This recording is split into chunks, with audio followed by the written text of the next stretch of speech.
यह घटना सन 1958 में घटित हुई थी। उस समय में चिकित्सा सुविधा बहुत ही कमज़ोर हुआ करती थी। यूपी के मुजफ्फरनगर के रसूलपुर गांव में एक चौधरी गिरधर सिंह नाम का एक आदमी रहा करता था। उसके एक 3 साल का बच्चा था। उसे चेचक हो गया और काफ़ी इलाज करने के बाद भी वो जिंदा नहीं बच सका। रात में उसकी मौत होने से सुबह उसके अंतिम संस्कार करने का निर्णय किया। उसी रात को मुजफ्फरनगर के एक दूसरे गांव में शोभाराम नाम के एक आदमी की बैलगाड़ी के पहिए के नीचे आ जाने से मौत हो गई।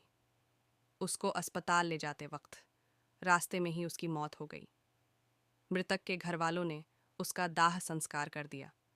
दूसरी तरफ जब रसूलपुर में उस मृत बच्चे को दफन करने के लिए जंगल जाने लगे, अचानक रास्ते में उसके शरीर में हलचल हुई और वो उठकर खड्डिएढ़ा हो गया। लोग ये देखकर दंग रह गए, लेकिन बाद में उसको जिंदा देखकर सभी खुश हो गए। लेकिन लोगों को ये पता नहीं था कि उस बच्चे के शरीर को किसी और की आत्मा ने जकड़ीड़ रखा था। उस 3 साल के बच्चे में 23 साल के शोभाराम की आत्मा घुस चुकी थी। वो अलग जगह पर आकर बहुत परेशान हो रहा था और खाना खाने से मना कर रहा था, लेकिन बड्ढी मुश्किल से समझाकर उसको खाने के लिए राजी किया। एक दिन वो बच्चा अपनी माँ के साथ उसके ननिहाल जा रहा था कि अचानक रास्ते में वो जगह आई जहाँ शोभाराम की मौत हुई थी। उस बच्चे ने इशारा करके बताया कि ये रास्ता उसके गांव की ओर जाता है।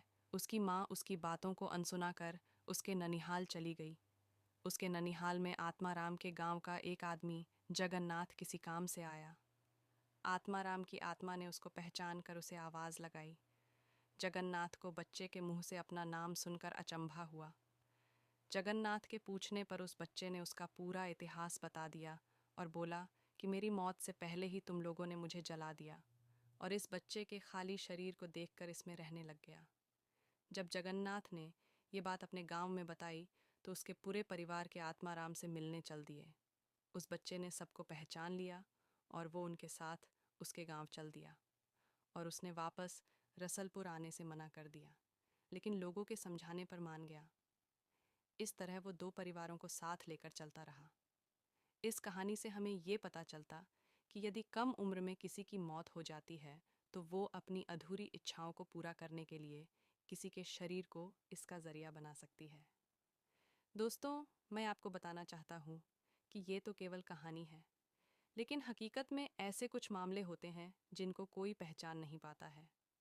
इस कहानी में आपको थोड़ी सी भी सच्चाई लगे तो कमेंट के ज़रिए अपना विचार लिखना ना भूलें।